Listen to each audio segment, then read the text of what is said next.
I want to tell you about Tiara Gray, a young woman who was in the Navy whose story I'll never forget, but sadly I'll never have the chance to meet.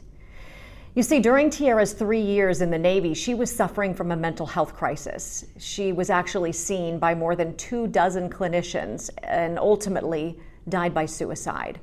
I mean, I was definitely worried about her, but I felt like she was in good hands, and I'm so wrong. I feel wholeheartedly her death could have been prevented.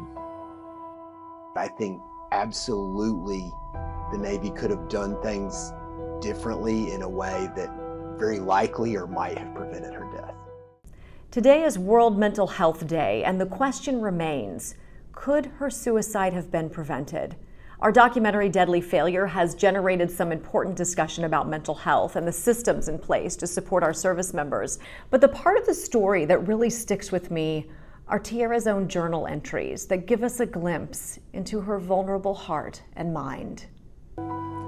I know I get upset when people do slight actions that I perceive as rejection.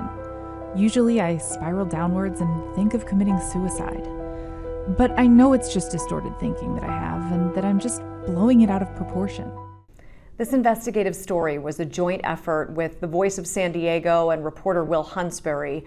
See the link in my bio and story for how and where to watch. And if you or someone you know is struggling with thoughts of suicide and self-harm, there is help and there is hope. Please call or text 988 for the National Suicide Prevention Lifeline.